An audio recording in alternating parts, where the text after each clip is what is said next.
So welcome to Can We Teach It? Today we'll be discussing with two prize students, current students I should say, on actually whether or not we can teach entrepreneurship. This is on a lot of professors' minds, specifically in business schools. Matthew, to my right, is a grad student in the MSBA program. He'll be a double cane. To my left is Sarah Miranda. She's a current senior, and she's taking Management 357 with me. The title of the course is Into the Mind of a CEO. Of an entrepreneurial CEO, right? And Matthew's in a graduate class. We have 10 students, and it's called Pollinating. What the hell is pollinating? Pollinating is an interdisciplinary field consisting of everything. You've got art, science, engineering, business, everything put together to launch an enterprise. Are you planning on launching an enterprise? Yes, I am. Why so formal? I don't know. It's kind of hard not to be formal when I guess someone's sticking a microphone in front of your face. But yeah, I am planning on launching my first venture this year, actually. What I'm hoping to accomplish is to change the whole approach for how people select a university. So how I plan on doing that is launching an anonymous social network at each campus for students to communicate and share what they think.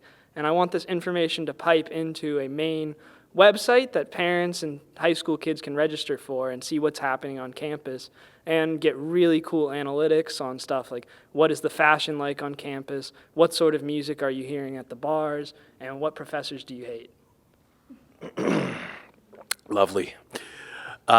Matthew, we met, or we worked specifically over the summer on some summer research where we were looking at the list of Forbes 607 billionaires and the Fortune 500 CEOs. Can you tell me if you thought that that hazing of you was worth it?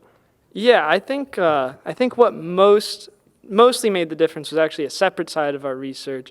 We were looking into entrepreneurship curriculums at various universities, and through that I kind of had the idea of expanding the database, which we collected all the course information for each major, expanding that into just generally trying to collect like what is the experience at every university.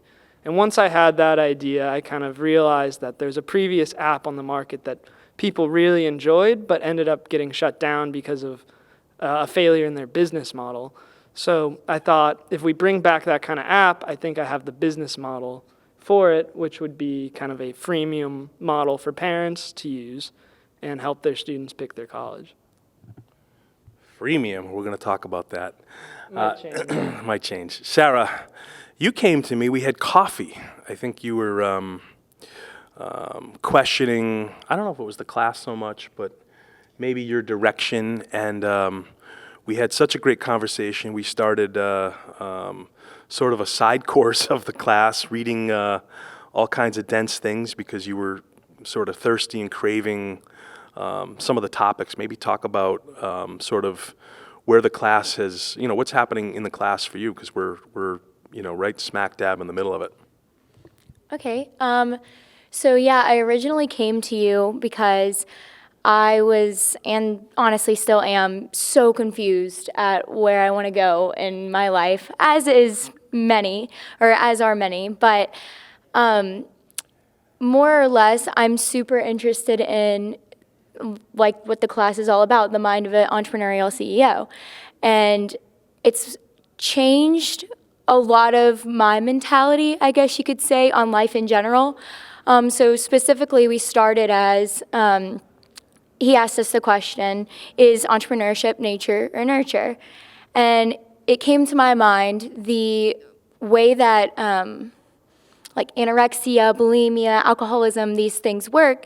There's like an egg or a balloon inside the brain, that like picture that, and it gets popped. And once that gets popped from a circumstance, like everyone, you're born, some people are born with this egg. Then if it gets popped, then that's when you start to see these symptoms of anorexia or bulimia or what have you. So I'm wondering, is it the same with entrepreneurship? Is it we're all born with this egg for entrepreneurship in our mind and our brain, and then something gets the egg to pop, and that's more situational. So we're all born for it. We could have it, but some people never have a situation that gets it popped, to say. Happy birthday, by the way. Thank you. So yeah, Sarah, I remember early on in the class, I think you and a couple of other students had raised the idea around hypomania, and there are several researchers and professors that have looked at inside the hypomanic brain, and they've traced it back to George Washington, several successful historical figures that they hypothesize likely had it. So apparently, the hypomanic brain or the hypomania is a gene away from bipolarism. And so that we had a pretty arresting discussion on that. And I'll note that what's been hard for me is a feature of the class is sort of the open-endedness, and it's super frustrating for the students. They've been taught and trained to regurgitate back whatever I tell them or a professor, and that's not the thrum of this class. And I'm getting some ticks on it. So what I've found lately is they're turning the gun on me because I was an entrepreneur before, entering academe, and so it has me really doing a deep dive on what the hell makes me tick and why did I do the things that I did personally. And some of them are uncomfortable to share, right? Like I hold back a little bit to unveil some of the darker aspects to entrepreneurship. So, maybe Matthew, we can talk. You're the son of an entrepreneur, and maybe you could share some details on how that may be motivating you, unmotivating you as you figure out your young career and trajectory. Yeah, it's tough to think about. I'm not sure how directly my father's experiences have impacted me, although I'm sure it's there. It's something I've lived with for so long, I guess. But he left his full-time role when I was probably around 6 or 7 years old. So I don't really remember much of when he was really hustling his hardest. But I think what he taught me the most about life is he takes really deep dives into every question, and he's just incredibly curious. So, for instance, one day we were out skiing in our lunch, we're sitting there, and he's trying to use like all these complex calculations to average his speed for the day on the skis. And we spend the whole lunch trying to figure out just how fast he's skiing and what the best way to find out what everyone's average speed on the mountain is. And then like other times we'll be at lunch and like he'll start making diagrams with a straw like wrapper about like how the sun travels around the earth. I've seen him do that. He studied orbital mechanics at MIT, so he also will use a straw at the table to show us like how it works and all that. And you're wondering whether or not that there's a gene to this and why you're studying analytics? Potentially. I definitely think I've always been an analyst inside my head, like figuring out everything, whether it's from like social interactions and breaking down what's going on, or to businesses. To find the answer? Is it curiosity? Yeah. When you do figure it out, what do you do then?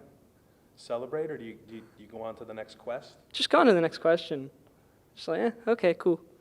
I guess it's the journey before the destination that I like. Sarah, you brought up, or you wanna piggyback?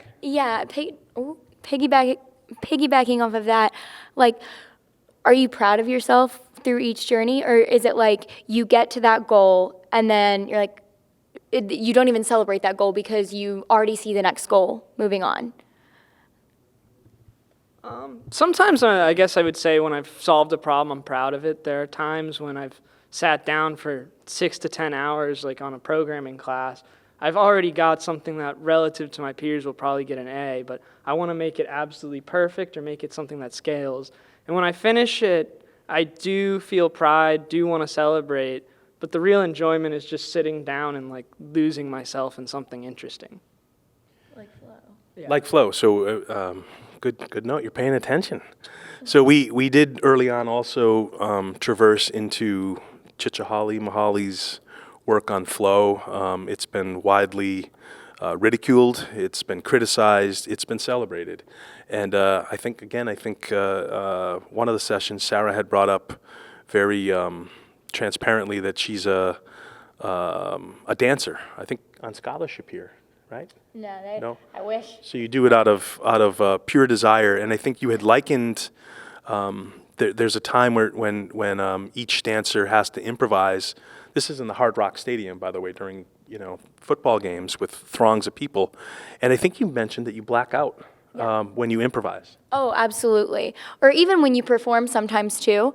But as I'm dancing, it's almost like you practice so much. Yes, muscle memory happens, but also these brain muscle memories as well. Like it's just natural. It's nature at that point. Like it's natural for me to know what to do. You move your body, you hear the beat, and you just go. I don't know how else to explain it. Well, so the theory behind flow is that you enter such an exalted state that it's been described as frenetic, and you're in the moment, you're in the zone, per se. And we see that with accomplished athletes. We see that with musicians. So it was pretty arresting when you had mentioned to the class that, gosh, I had never thought of it, but I just I can't recall at the time. She just falls into it. You've been dancing since you were, like 3. 3. So at this point, there's an automaticity to it, right? You're not particularly stage fright.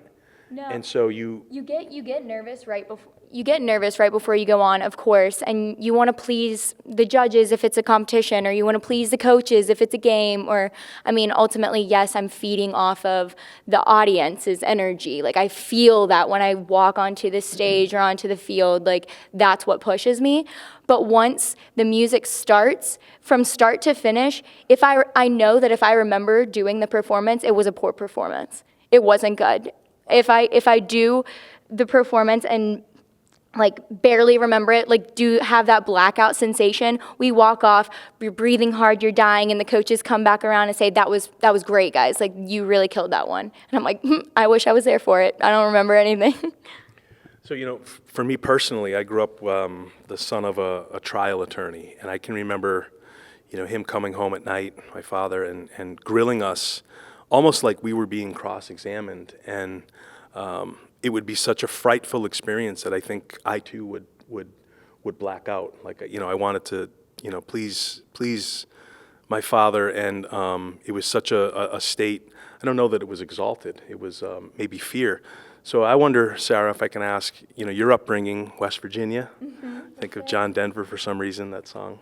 But Sarah with an H, you had referenced that in one of our private conversations, and this idea behind perfection. And does that maybe bleed into entrepreneurship, do you think? Well, first I'll say a little bit of the backstory of the Sarah with an H. In high school, I wanted to be perfect. I knew I was the only one that was allowed to know that I wasn't perfect. Valedictorian? Yes, valedictorian, the dancer, involved in every club. I was secretary of all my student body and of my class and all that stuff, because I knew that that's the person that would get stuff done. Like the president never had the balls to make a move. So I was the one with the notes. Come again? What was that expression? Had the balls to make a move. But so everyone knew me as Sarah with an H, like the dancer. I kid you not, I would walk into Max and Irma's or a random Stewart's Hot Dogs, and oh my gosh, that's Sarah with an H. And it kind of isolated me, honestly, sometimes, because people were like intimidated, and I was like, I swear, I feel like I'm a pretty fun person. I don't know. In Hebrew, doesn't it mean princess? Yes, I think I'm more of a queen, but I don't know. All right, Matthew, so in the pioneering class that I sort of dreamt up as a graduate student, I had experienced the thrills and trials to starting a company, and I thought that the university would be a great place, not so much to practice, because while you do need fundamentals in theory to learn how to optimize, for example, my advanced degree was in engineering, but I don't know how much of that matters in my entrepreneurial endeavors. So I wonder, if you can talk about the construct of this grad class, and maybe describe, very matter-of-factly or honestly, if it's doing all that I had built it up and promised. Yeah, so I personally love the polyneering class, but I kind of call it an anti-class because of the nature of it. We're not sitting here, we're not having lectures. What we're doing is we're just getting to work on different problems. So I think it's worked really well for me because I have skin in the game. I'm trying to launch my own venture, and this class is set up around me trying to launch my own venture. So I think if you're willing to dive in and do the work for yourself, polyneering is going to work fantastic for you.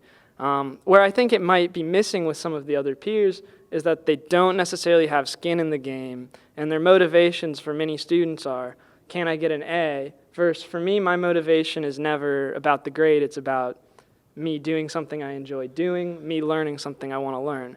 So I think if your motivations are internal, then you're going to really enjoy that class. And if your motivations are you just want a grade or you just want a resume slot, you maybe shouldn't take that class. That's how I feel.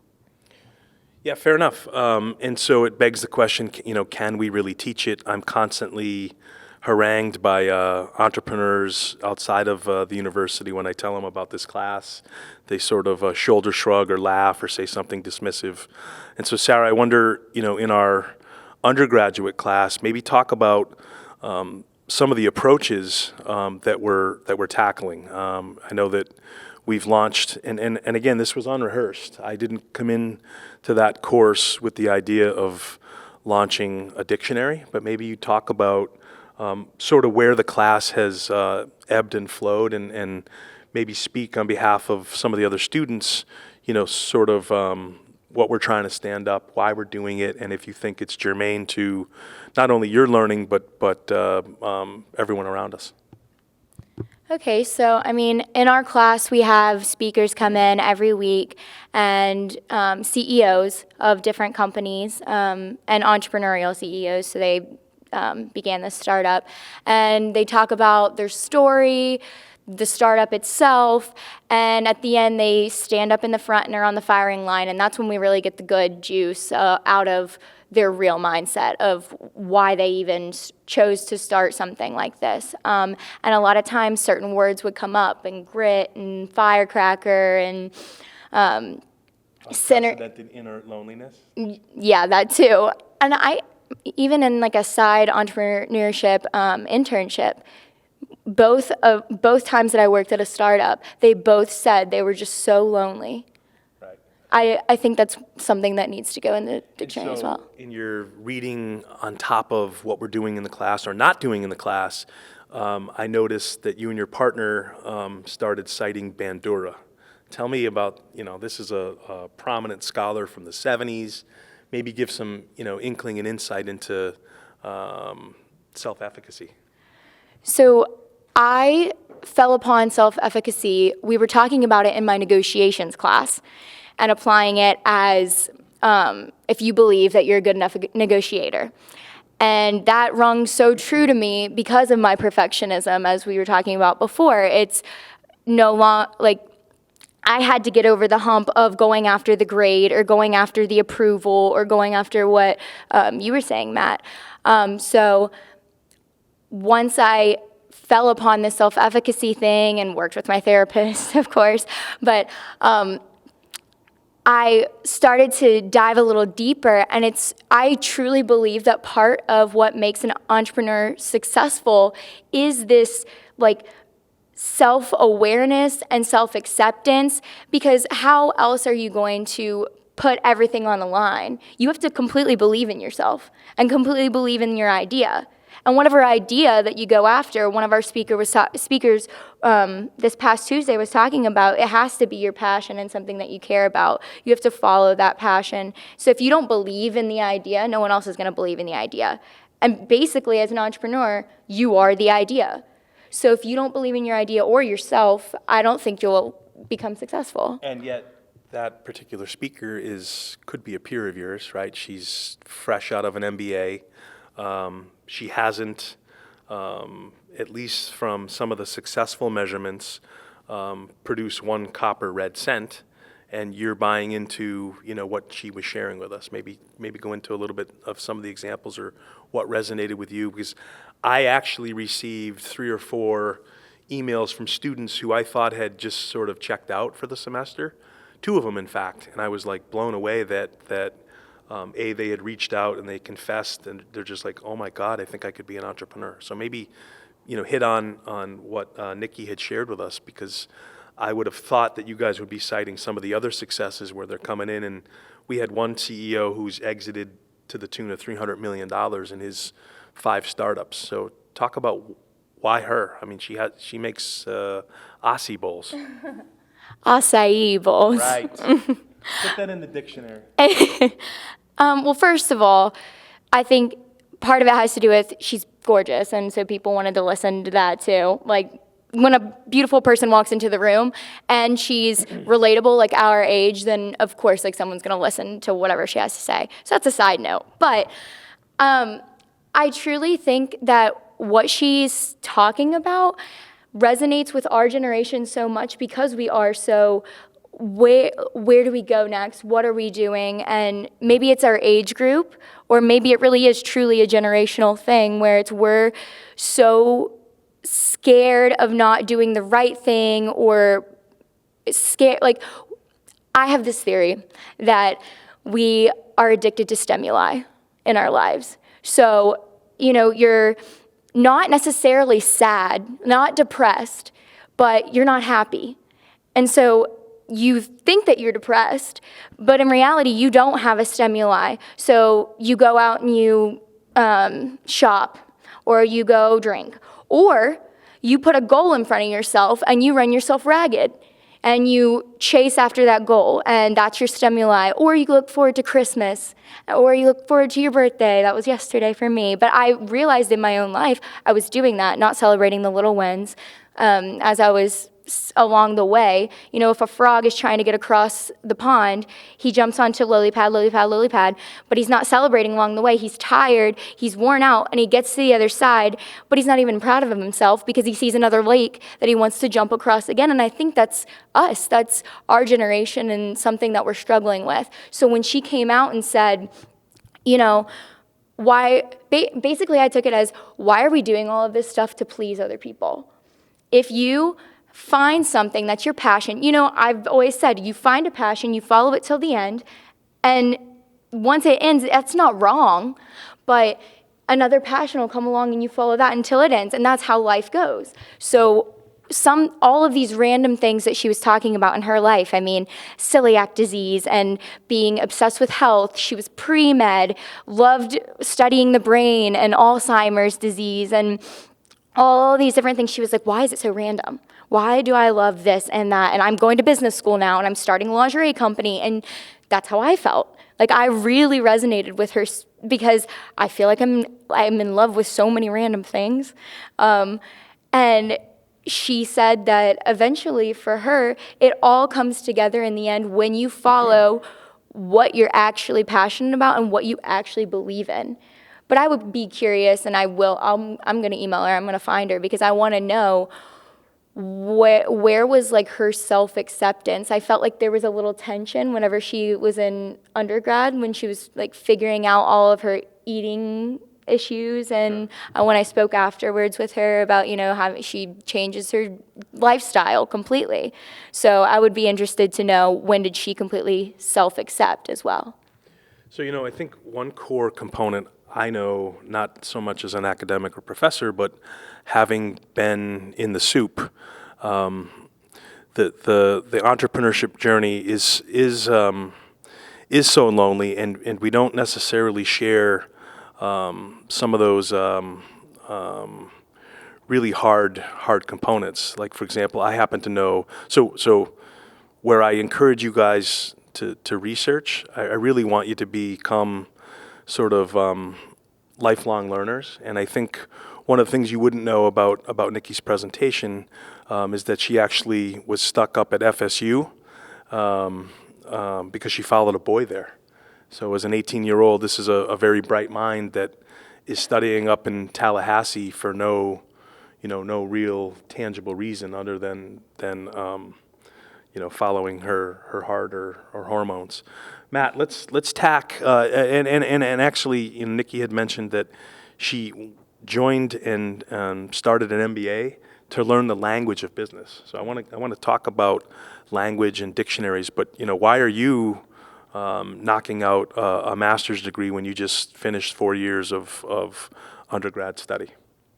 Yeah, a big part of why I chose to get my master's degree is I grew to love technology and coding in undergrad through my business technology major. And I have also a love for numbers, so business analytics seemed like a really logical move for me in that progression as I work with that kind of stuff. Also, I just love my lifestyle here at the university, so it made a lot of sense to continue learning something I really enjoy at a place I like. And I've always had an interest in entrepreneurship, and I felt that being in this kind of environment for another year could really help me foster that and curate that. And I think it has. I think through the Polyneering class and through my interesting curriculum, learning stuff like advanced linear regression, machine learning, I'm starting to think of things very differently. So. Fair enough. So for me, I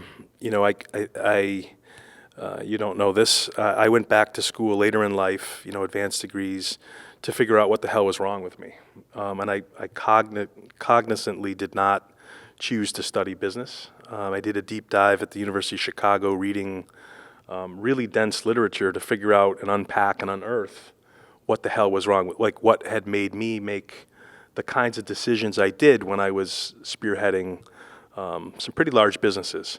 And so for me, I look at word choice, and the term entrepreneur is such a put off. It's like so fancy for me that I began in some of my startups calling it entrepreneur, because to me it's moving around shit. I heard a very successful speaker last night in another entrepreneurship class. As the faculty director here of entrepreneurship and innovation, I like to jump in and see what some of the other classes and adjuncts and students are discussing. And the speaker, wildly successful, and he said that his definition of entrepreneurship is, or being an entrepreneur, he said, is you're the last guy to get paid on Fridays. And I thought, wow, like how do I bring that to the Polyneers and say, look, Matt, you're ambitious, you're young, but you're going to starve, buddy. And can I, in good consciousness, lead you down that path? Because I've been there. I've been in such foxholes that I used to have to go to museums. If I told you how many times I read the poem "If" to get me through, at the time, what seemed untenable situations, payroll and threats of mutiny and the kinds of things that no textbook that I've ever encountered can possibly tease out. So having said that, let's talk about language and the idea that we have as a community here at the University of Miami to build an innovator's dictionary. That's what Matthew calls it. I'd be curious to know, Sarah, if you think this project has teeth or legs, and if you'll stay with it as we begin to develop it out.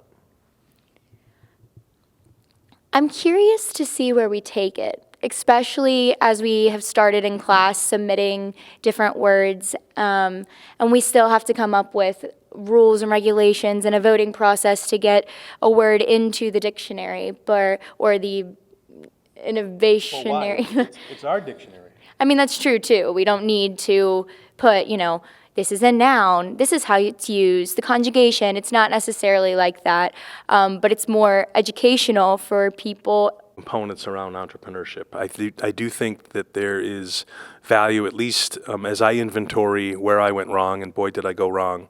I certainly wish that I had mentors. I had informal professors, if you will, that graciously gave me their time. But I'm convinced more and more, from with one leg, deeply entrenched in an R1 university, that there has to be heft behind the curriculum, and yet I'm the guy promoting on your own learning. So maybe Matt, you could maybe talk a little bit deeper on, is this method working? I mean, you see some of the other, some of your peers in the class, some of them have checked out, some of them are, there's at least another student driving what I think will become a spin-up, and he's got massive challenges. But maybe talk about, this on-your-own learning, experiential approach, and, should I be coddling you more? Should I be, doing the coding for you? Should I be teaching you, thermodynamics, if that's what it calls for? Like what the construct here in the curriculum? Give me some insight from your perspective. How I see it is we have been coddled way too much, especially as our generation. High school, we were kind of coddled. It just felt like felt like prison to me. So I would, sneak out. I had no interest in learning a lot of the material in high school, so I'd be slipping out of class, taking 1-hour bathroom breaks. Mm-hmm. I was the anti-Sarah in high school. So, and then coming to college, I also feel that just when you learn something just to get a mark at the end of the day, you don't recite it well. Like, I could not tell you very well what I did in my freshman marketing class.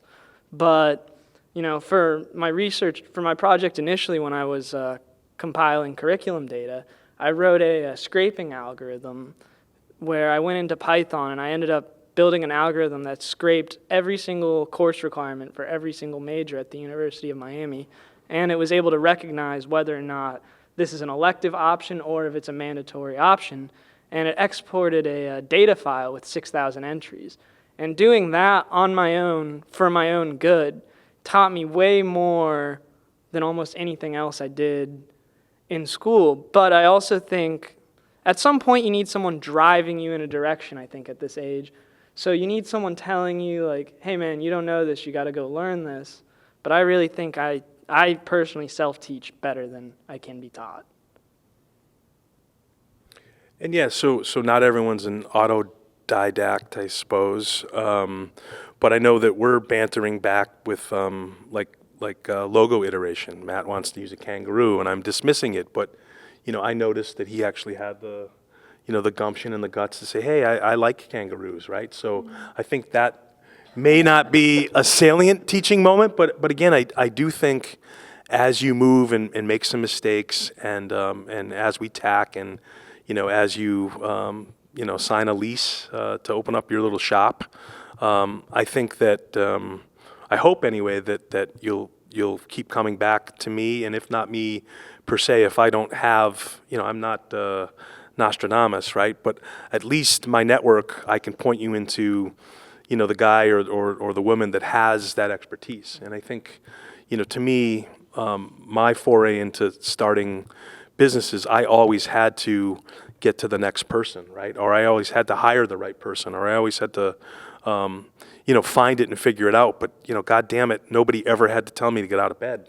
I don't know where that fire came from, but, that's one differentiator that I see from, from some of the students, right? It's been a long time since I've been certainly an undergrad student, but I would argue with my professors. I would, I think I earned a D one time on a paper that I worked hard on, and I went and sat with that son of a bitch. And after we went through it, I go, you obviously didn't understand where I was going, and it ratcheted up to an A. Again, I don't know if it was fear or because I had the stick-to-itiveness, but I made my case. And I didn't care about the grade, right? I didn't even belong in his class, but I wanted to be there because I needed it for, what I was driving toward. So, can we teach that spirit? Talk to us, Sarah, as you're about to leave, and I'm encouraging you to go do crazy things beyond what your parents may even send me hate mail, but I believe in it, to a fault. So talk about spirit and where you're going next. Oh, you really played me with that last part of where I'm going next. I'm still. Focus on spirit. Well, I see spirit as a really, like, passion on steroids almost, and you'll experience, in intrinsic motivation and flow and synergy within your life, like all these duende, like all the words that you could throw out there. But deep down, I truly believe I have the spirit of the get up and go, but I have other things that I need to work on to be able to utilize it. It's like I'm just now able to speak up in a class. I'm not shy. I am an introvert because I get my energy from within and being alone. But I'm not shy by any means. I could talk to a wall. But when it comes to giving kickback to authority, or even sometimes peers, I struggle. And I don't really know why that would be, but I can remember my senior year in high school was when I started to give kickback too, and then I shut down again once I came to college. And it may be something where either being comfortable or having, the kickback in high school was about dress code and, oh, this is stupid, why are we writing this paper when I literally just did this whole study guide on the same exact thing, like this is dumb. I would raise my hand and say things like that, get called to the principal's office, and that was not Sarah with an H, but, that's fine.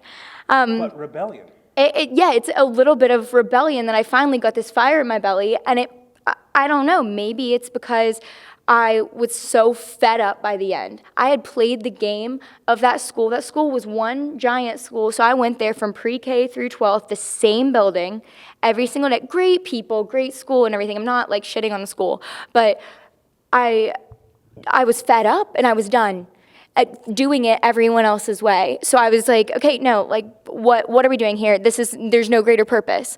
And so I wonder if that's finally happening to me now, or is there a moment in every entrepreneur's life where I'm fed up with this, I'm doing it my way, and it may come when you're 8 years old, or it may come when you're 81 years old. Like, it's different for every person, and maybe that's another stimuli or a situation in their life that catalyzes, I guess you could say, or becomes the catalyst for that thought process, and that's when you can truly become successful. I don't really know why I went back in my shell, but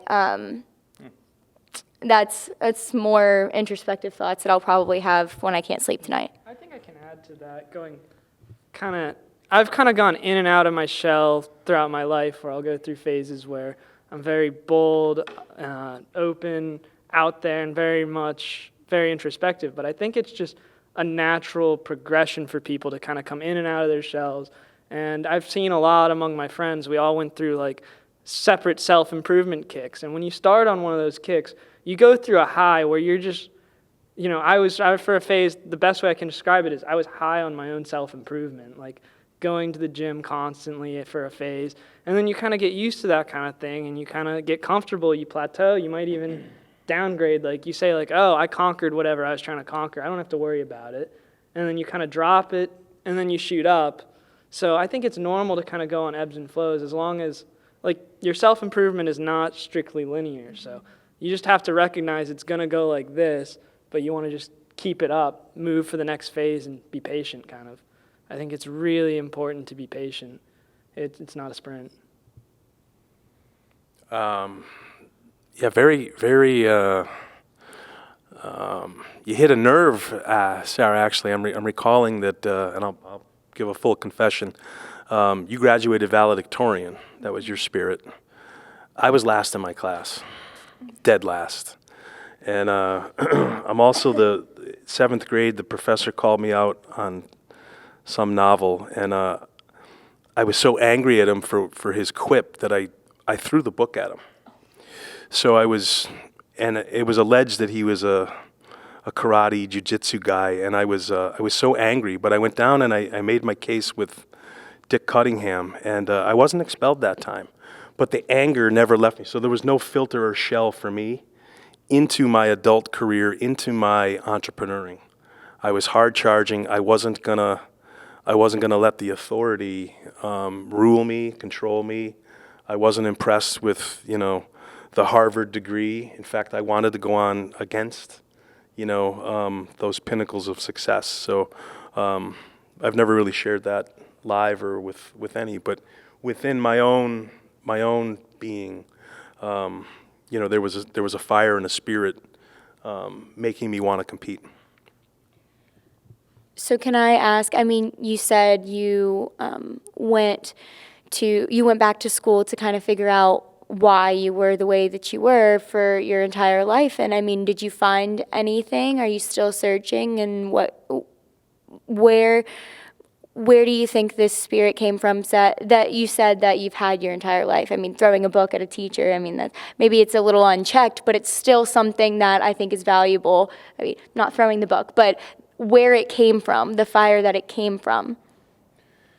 Yeah, so I think entrepreneurship is cultural. I think there's some DNA components that are irrefutable, right? I think capacity and genetics play a small role, but a role nonetheless for any of us. But I think the big, persuader is what you've witnessed, what you've experienced. And I think a lot of it tends to be unconscious. So, as I went back to school, like I said, I did a deep dive into, I'm a voracious reader. So while I was last in my class, I could pass any exam, right? So, and I knew that. So I think that the contrarian was more cultural and spiritual than anything else. So no, I don't know that I've uncovered it. I do know that I'm thirsty for knowledge, and I want to pass that contagious lifelong doing to others. I feel like if I can push you to celebrate your dancing and connect that while seemingly silly to doing something like I think I had a positive influence with Nicole, and enabling her to sort of shed the commonalities and the also-ran components of our educational system to actually doing what she loves. And I think there's some respite. At least the earlier you can do that, the better off you'll be. I know that as a middle-aged person. So, but so I am a dad, and Matthew can attest. I brought my son in as a CEO of his corporation, and maybe you can see at least while I'm doing it with you guys, right? I'm paid to profess. I have, two children, and maybe you can comment on what you're witnessing, because I put him on stage last week. Yeah, so I kind of got a new look at something, a new perspective, seeing Max up there playing video games and hearing from him. I guess I had a bit of a negative perception on the whole gaming community, and just in general, I viewed it as kind of like an antisocial kind of thing, but I realized it's not really the case. For Max, being on Fortnite with his clan of 20 friends, it's actually the most social thing he could possibly be doing. This is how these kids are going to communicate for the rest of their lives. So, it might not be how we communicate, and when they hit the workforce to work for people my age, they might seem weird, but when they're ruling the workforce, it's going to be on their terms. So I think we shouldn't be so judgmental to what we're doing, and we should actually try to understand. And stuff like YouTubers are, if you ask any kid now what they want to be, they're going to tell you they want to be a YouTuber or a Twitch streamer. That's what's in. So we can try to deny that and write them off, or we could just say, they're onto something. They see something we don't see, and try to cater to them, try to help them and guide them. Well, Matthew, as a parent, I can't write him off. I have to support him at least another 8 years. So I think what I'm hearing is there's a potential internship for Max with your startup. I mean, paid? No, hell no, Sarah. When I can afford to pay for my own meals, then he'll get the paid internship. Fair enough. All right, Sarah. So you very skillfully avoided the question of where you're going. I want to put you back on that firing line, because you can't stay in my class forever. We're winding down in It's 5 weeks. What are you going to do? I mean, this is more personal, but I mean, I don't really care. I'm an open book. So I kind of see it that I have 3 or 4 paths, and it's hard for me to choose because I feel like I'm going to choose wrong or I'm going to waste time. And I know now that it's not about time. I mean, I'll have plenty of it. And there's no wrong choice because I truly believe everything happens for a reason. So one route I would say would be I have a boyfriend, and he's in Philadelphia. I found a great job there for brand and events management. I would want to go there anyway for this job. Love the company, love everything. Don't have the interview yet. We're still waiting back to hear. But that would be great, and I know I'd have a great life there.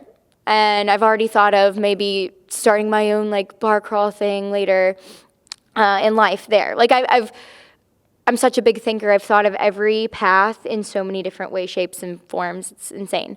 And then, there's also a part of me that's like, I'm young, and this is my only shot where I don't owe anyone anything finally in my entire life. Like, I'm going to get emotional because I just, I've always wished for that. Whoa. Don't you know the University of Miami or something? Okay, yeah. I have student loans. But, I don't know, money's never really been it's been an issue in the sense of I don't have it, but never an issue in the sense of I feel like everything's going to work out somehow. I don't know why. I'm probably pretty naive in that sense, but I'm young, and my mom's willing to buy me a one-way ticket to Greece. And so, I go to Greece with her. We stay there for 2 weeks. She leaves, and I just start bouncing around. I get odd jobs, and, wherever I want to go, I'll go. I want to learn about cultures, learn about the people, and I love people. I love hearing their stories. I wear my heart on my sleeve. I have this empathy that sometimes gets me in trouble because, I don't know how to compartmentalize. But, that's a path too.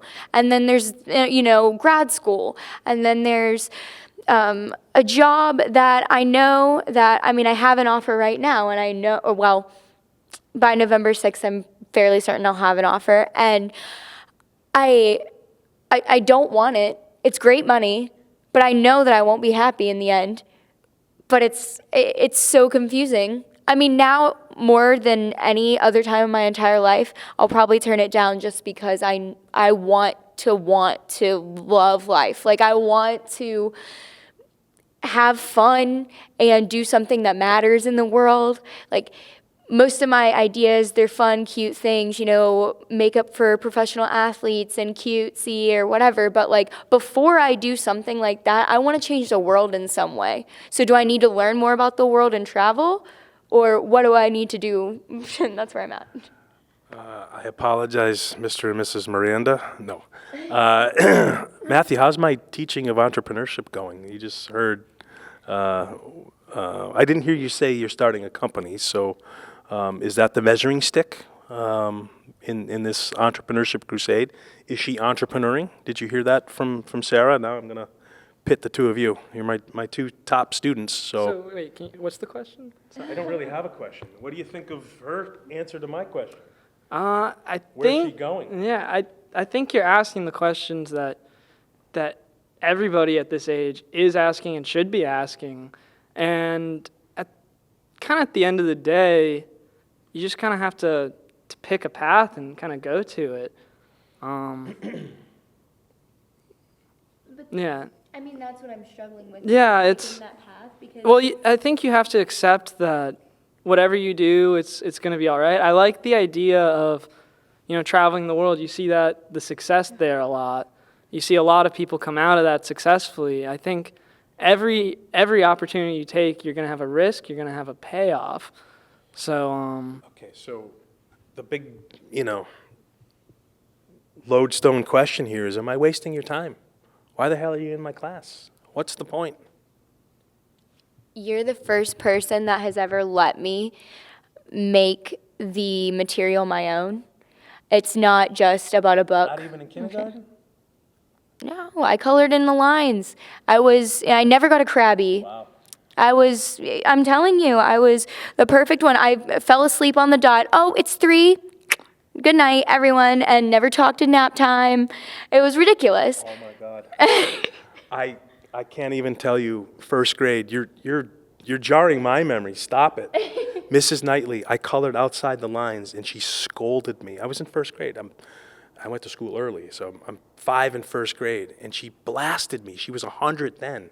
And I stood up and I said, Mrs. Knightley, she's like, would your father care that you marmed the desk? I said, I don't think so. I said, in fact, he's an alderman. Let's get him on the horn. I stood my ground. I was angry. Forget 7th grade. I was angry that, I wasn't going to take the guff. I was coloring my brains out, and I felt like that was right. So that's my spirit. Yeah, I have to say, in this class, it was the first time. Yeah, I've had the opportunity to just open-ended learn something that applies to something that I want, like specifically in the moment. Like, no one made me get up and spend 15 hours writing a Python script to try to scrape every course at University of Miami. I didn't That do. hadn't happened. Huh? That hadn't happened previously in other assignments? I mean, I had written code, but it was never. I'd never coded for myself. I had never coded for myself. I had never sat down and pitched a room of 50 kids, albeit not greatly, but never sat down to pitch 50 kids at once, and I did that for myself. I had to put that together. I had to put myself out there. No one ever did that. I think one of our other students in the class said, I wish I had done this every semester of college. I wish this had been offered as like a mandatory thing. So I think it's really valuable to give students some opportunity to like make their own path in a class, and I didn't have that at all. So I did go through that rebellion phase. I skipped so many classes my senior year of high school. They told me, one more miss and you don't walk at graduation. And I laughed off. I said, all right, Mr. Zook. And I went home, and as I was leaving class that day, I said, Dad, tell him I have a doctor's appointment. And he called in, and I went to hang out with my friends and missed the rest of that day. But now it's like I find myself working at random hours on this. Last night I was brainstorming. My friend has a music studio. I was in there at 8:30 in the afternoon just brainstorming name ideas, and we were just kind of shooting the shit, making jokes. Like, half of the ideas were jokes and half were serious, but it's something that's on my mind now all the time. But that's learning the Polynarian can claim? Well, I think so, because you kind of have shown us and kind of curated us. Maybe I haven't learned how to, like, you haven't personally taught me to write that Python script, but you've shown us, like, if you want to go out and get something, like, you're the first person who's like, here's how you get what you want.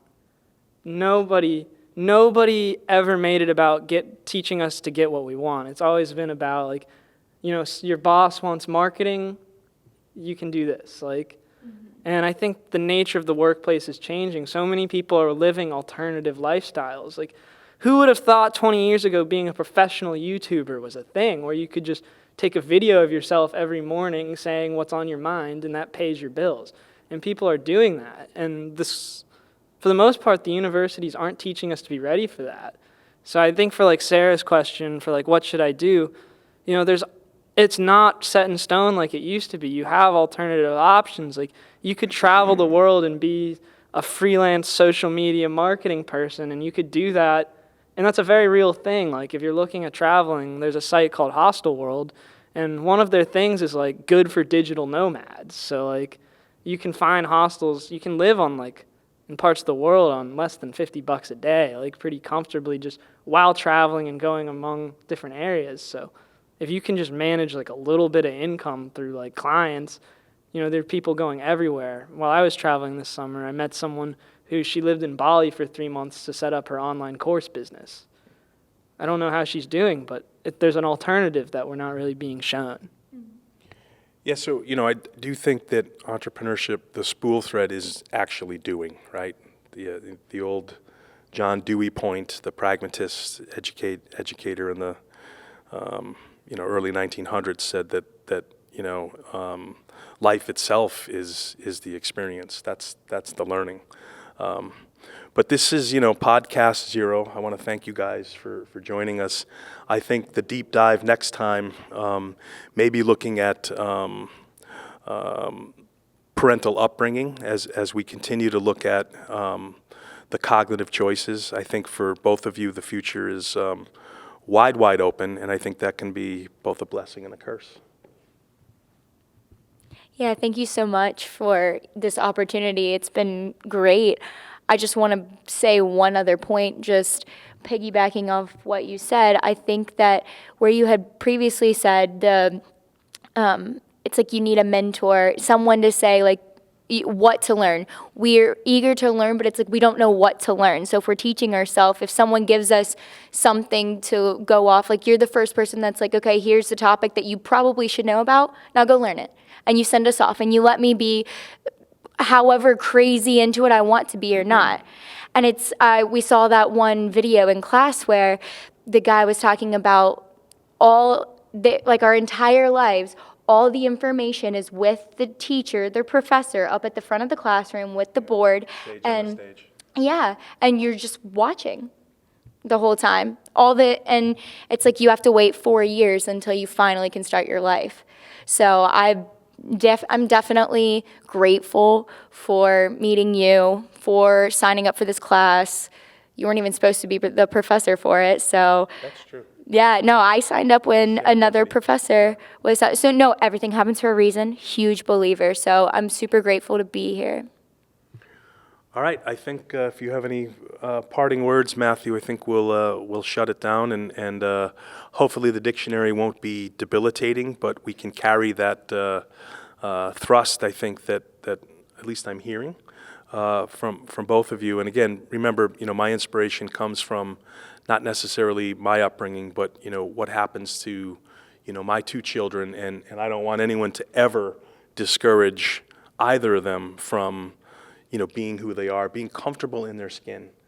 I was never comfortable in my skin, and I fought against, that rash or those decision makers. And I think, that's vital. And I think we can open up the floodgates in an academic and university setting. That's what we should be doing by our charge. So, I guess I'd like to just say, thank you. I think the most valuable thing I've gotten from your classes, I think a lot of us feel like through university and like entry-level jobs, you're kind of just drifting, like you don't really have a say in it. Like you're applying to universities, they let you in, you don't choose necessarily which one, and then you apply to all these companies and kids are applying to hundreds of jobs, just hoping that one of them will bite. And I feel like through Paulineering, I've been given an alternative that I can go and the path that I want can be forged. And it's not even like, for some of our students, it's like, if you want to go to JP Morgan, like, go frickin' talk to this guy. I know this guy. Talk to him. Like, you can make things happen for yourself. And I think that's really empowering, and not enough people are being told this. all right. Thank you, guys. That's it from Entrepreneur.tv. We'll see you again next week.